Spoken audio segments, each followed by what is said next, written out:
بسم اللہ الرحمن الرحیم۔ سورہ الصف آیت 13 وَأُخْرَىٰ تُحِبُّونَهَا نَصْرٌ مِّنَ اللَّهِ وَفَتْحٌ قَرِیبٌ وَبَشِّرِ الْمُؤْمِنِینَ۔ معنی: اور ایک نعمت جو تمہیں پسند ہے، اللہ کی طرف سے مدد اور قریب آنے والی فتح، اور مومنوں کو خوشخبری دے دو۔ مفہوم: یہ آیت مسلمانوں کو ایک اہم خوشخبری دیتی ہے کہ اللہ تعالیٰ ان کے لیے فتح اور مدد کا وعدہ فرماتا ہے۔ یہاں مسلمانوں کی جدوجہد اور ایمان کی مضبوطی کا ذکر کیا گیا ہے، جس کا انعام اللہ تعالیٰ کی مدد اور فتح کی صورت میں ملتا ہے۔ آیت کا پس منظر: سورہ صف میں اللہ تعالیٰ نے مومنوں کو جہاد اور جدوجہد کی دعوت دی ہے۔ اس سورہ کے شروع میں مسلمانوں کو تنبیہ کی گئی ہے کہ وہ صرف باتوں پر اکتفا نہ کریں بلکہ عملی طور پر اللہ کے دین کے لیے جدوجہد کریں۔ آیت 13 اس سلسلے کا حصہ ہے اور مومنوں کو خوشخبری دی جا رہی ہے کہ اللہ تعالیٰ ان کی محنت اور جدوجہد کا بدلہ دے گا۔ تفسیر: نمبر 1، وَأُخْرَىٰ تُحِبُّونَهَا، اور ایک نعمت جو تمہیں پسند ہے۔ یہاں پر نعمت سے مراد دنیا میں فتح اور کامیابی ہے جو انسان کے دل کو خوش کرتی ہے۔ اللہ تعالیٰ مسلمانوں کو یہ خوشخبری دے رہے ہیں کہ ان کی جہاد اور کوشش کی بدولت نہ صرف آخرت میں انہیں اجر ملے گا بلکہ دنیا میں بھی انہیں فتح و کامیابی نصیب ہوگی۔ نمبر 2، نصر من اللہ، اللہ کی طرف سے مدد۔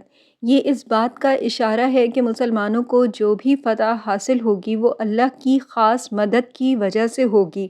اللہ کی نصرت اس وقت آتی ہے جب بندہ اخلاص کے ساتھ اللہ کے دین کی خاطر کوشش کرتا ہے۔ مومنوں کی مدد کا ذکر قرآن میں کئی مقامات پر کیا گیا ہے، جیسا کہ سورہ فتح اور سورہ محمد میں۔ نمبر 3، وَفَتْحٌ قَرِیب، قریب آنے والی فتح۔ یعنی فتح قریب سے مراد وہ فتوحات ہیں جو رسول اللہ صلی اللہ علیہ وآلہ وسلم اور صحابہ کرام کو حاصل ہوئیں، جیسا کہ غزوہ بدر اور فتح مکہ۔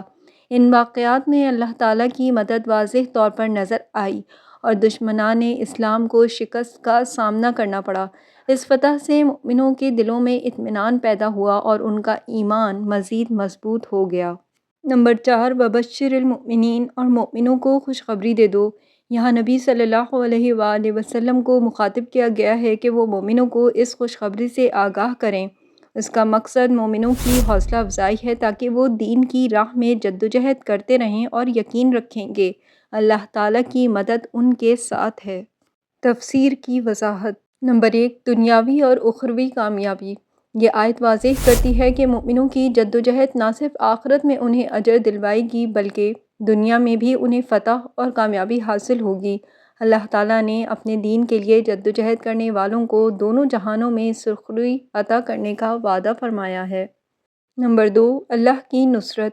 یہ آیت مسلمانوں کے ایمان کو مضبوط کرتی ہے کہ جب وہ اللہ کے دین کے لیے اخلاص کے ساتھ کوشش کرتے ہیں تو اللہ تعالیٰ کی مدد ان کے شامل حال ہوتی ہے۔ یہ نصرت غیر متوقع طور پر بھی آ سکتی ہے اور دشمن کی طاقت کو خاک میں ملا سکتی ہے۔ نمبر 3، فتح قریب۔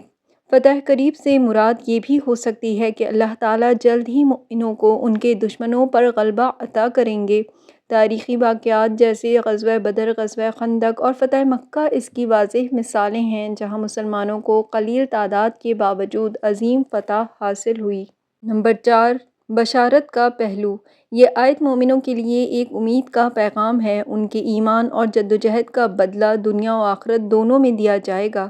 اس سے مومنوں کو اللہ پر مکمل بھروسہ رکھنے کی تعلیم ملتی ہے۔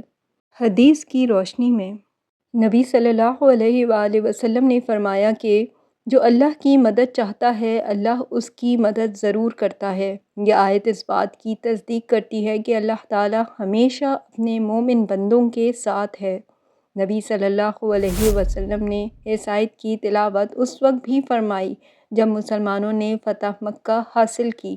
اس سے معلوم ہوتا ہے کہ اللہ تعالیٰ کی نصرت ہر مشکل وقت میں مومنوں کے ساتھ رہی ہے۔ وظائف: نمبر 1، مدد اور فتح کے لیے وظیفہ۔ اگر کسی شخص کو کسی مشکل کام میں کامیابی کی ضرورت ہو یا کسی دشمن سے بچاؤ چاہتا ہو تو یہ آیت 13 بار روزانہ نماز فجر کے بعد پڑھنا مفید ہے۔ طریقہ: باوضو ہو کر یہ آیت 13 مرتبہ پڑھیں، اللہ سے اپنی حاجت کی دعا کریں اور اس کی مدد طلب کریں۔ نمبر 2، مشکلات اور پریشانیوں سے نجات کے لیے وظیفہ۔ اگر کسی کو مالی پریشانی یا روزگار میں مشکلات کا سامنا ہو تو اس آیت کو 7 دن تک روزانہ 21 مرتبہ نماز عشاء کے بعد پڑھیں۔ طریقہ: نماز عشاء کے بعد باوضو بیٹھیں، 21 مرتبہ یہ آیت پڑھیں، پھر اللہ تعالیٰ سے رزق اور آسانیوں کی دعا کریں۔ نمبر 3، دشمن سے حفاظت اور فتح کے لیے وظیفہ۔ جنگ یا قانونی مسائل میں فتح حاصل کرنے کے لیے اس آیت کو روزانہ 41 مرتبہ پڑھیں، خاص طور پر جب آپ کو کسی بڑے دشمن یا قانونی مقدمے کا سامنا ہو۔ طریقہ: نماز فجر کے بعد یہ آیت 41 مرتبہ پڑھیں، اپنی کامیابی کے لیے دعا کریں۔ نمبر 4، جلدی حاجت پوری ہونے کے لیے وظیفہ۔ اگر کوئی شخص اپنی کسی جائز حاجت کے لیے جلدی کامیابی چاہتا ہو تو اس آیت کو 100 مرتبہ پڑھ کر دعا کرے۔ طریقہ: جمعے کے دن یا پیر کے دن باوضو ہو کر 100 مرتبہ یہ آیت پڑھیں، اللہ تعالیٰ سے اپنی حاجت کی دعا کریں۔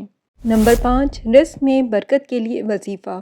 اگر رزق میں کمی ہو یا تنگی کا سامنا ہو تو یہ آیت روزانہ 11 مرتبہ پڑھیں۔ طریقہ: نماز مغرب کے بعد یہ آیت 11 مرتبہ پڑھیں، پھر اپنے رزق میں برکت کے لیے دعا کریں۔ نوٹ: تمام وظائف کی ادائیگی میں اخلاص اور توجہ ضروری ہے۔ وظائف کو شروع کرنے سے پہلے 3 مرتبہ درود شریف پڑھنا بہتر ہے۔ وظائف قرآن و سنت کے مطابق ہونے چاہئیں اور ان میں کسی قسم کی بدعت شامل نہ ہو۔ اگر حاجت پوری نہ ہو تو صبر کریں اور اللہ کے فیصلے پر راضی رہیں کیونکہ اللہ بہتر جانتا ہے۔ واقعہ: شیخ عبد القادر جیلانی رحمہ اللہ۔ شیخ عبد القادر جیلانی رحمہ اللہ کی کتاب فتوح الغیب میں ایک واقعہ درج ہے جس میں ایک مرید نے شیخ سے دشمنوں سے حفاظت اور فتح کی دعا کی درخواست کی۔ شیخ جیلانی نے اسے سورہ صف کی آیت 13 کا ورد کرنے کا مشورہ دیا اور ہدایت کی کہ وہ نماز فجر کے بعد 41 مرتبہ یہ آیت پڑھے اور اللہ تعالیٰ سے فتح و نصرت کی دعا کرے۔ مرید کا ایک دشمن تھا جو اسے مسلسل نقصان پہنچا رہا تھا اور اس کے مال و جان کو خطرہ تھا۔ مرید نے شیخ عبد القادر جیلانی رحمہ اللہ سے ملاقات کی اور اپنی پریشانی بیان کی۔ شیخ نے اسے یہ آیت پڑھنے کو کہا اور یقین دلایا کہ اگر وہ اخلاص اور یقین کے ساتھ یہ آیت پڑھے گا تو اللہ تعالیٰ اس کی مدد ضرور فرمائے گا۔ مرید نے اس وظیفے پر عمل کیا اور 7 دن تک روزانہ نماز فجر کے بعد 41 مرتبہ یہ آیت پڑھی۔ چند دنوں بعد اس کے دشمن کو غیر متوقع طور پر شکست ہوئی اور مرید کو بغیر کسی نقصان کے فتح حاصل ہوئی۔ اس کے بعد اس مرید کا ایمان مزید مضبوط ہو گیا اور وہ ہمیشہ اللہ کی نصرت پر بھروسہ کرنے لگا۔ شیخ کا قول: شیخ عبد القادر جیلانی رحمہ اللہ نے اس واقعے کے بعد فرمایا، جو شخص اللہ کے کلام پر بھروسہ کرے اور اس کے وعدے پر یقین رکھے، اللہ تعالیٰ اسے کبھی رسوا نہیں کرتا اور اس کی مدد ضرور کرتا ہے۔ اس واقعے سے معلوم ہوتا ہے کہ سورہ صف آیت 13 کا ورد فتح اور نصرت کے لیے مؤثر ہے، بشرط یہ کہ اسے اخلاص اور یقین کے ساتھ کیا جائے۔ اولیاء کرام اور بزرگان دین کی تعلیمات میں اس آیت کا ورد کئی مقامات پر کامیابی کے لیے تجویز کیا گیا ہے۔ قرآنی آیات کے وظائف کرتے وقت مکمل یقین اور صبر کے ساتھ اللہ تعالیٰ پر بھروسہ ضروری ہے۔ وظائف اور واقعات کو اپنی زندگی میں شامل کرتے وقت کسی مستند عالم دین سے مشورہ کرنا بہتر ہے تاکہ صحیح طریقہ اور آداب معلوم ہو سکیں۔ کیا یہ آیت معجزاتی ہے؟ جی، یہ آیت اپنے معنی، پیغام اور نتائج کے لحاظ سے معجزاتی مانی جا سکتی ہے۔ اس آیت کے اندر اللہ تعالیٰ کی نصرت اور فتح کی بشارت دی گئی ہے، جو کسی بھی مومن کے لیے بہت بڑی خوشخبری ہے۔ تاریخ اسلام میں کئی واقعات ملتے ہیں جہاں اس آیت کے پڑھنے سے مومنوں کو معجزاتی طور پر فتح حاصل ہوئی۔ غزوہ احزاب: مسلمانوں نے اللہ کی مدد اور فتح کے وعدے پر بھروسہ کیا اور دشمنوں کی بڑی تعداد کے باوجود انہیں شکست دی۔ فتح خیبر: اس جنگ میں بھی مسلمانوں نے اس آیت کے مفہوم پر عمل کرتے ہوئے اللہ سے مدد مانگی اور اللہ تعالیٰ نے انہیں کامیابی عطا فرمائی۔ بہت سے لوگ ذاتی تجربات کی بنیاد پر اس آیت کا وظیفہ کرتے ہیں اور ان کی مشکلات حل ہو جاتی ہیں۔ مثلاً اگر کوئی شخص قانونی مقدمے میں پھنس جائے یا کسی دشمن سے نجات چاہتا ہو تو اس آیت کا ورد معجزاتی طور پر اس کی مدد کر سکتا ہے، بشرط یہ کہ وہ اخلاص اور یقین کے ساتھ پڑھے۔ اللہ تعالی ہمیں بھی اس آیت کے پیغام کو سمجھنے اور اس سے فیض حاصل کرنے کی توفیق عطا فرمائے، آمین۔ اگر یہ ویڈیو پسند آئی ہے تو اسے لائک کیجئے، کامنٹ کیجئے، شیئر کیجئے۔ چینل اگر ابھی تک سبسکرائب نہیں کیا تو پلیز سبسکرائب اٹ۔ جزاک اللہ۔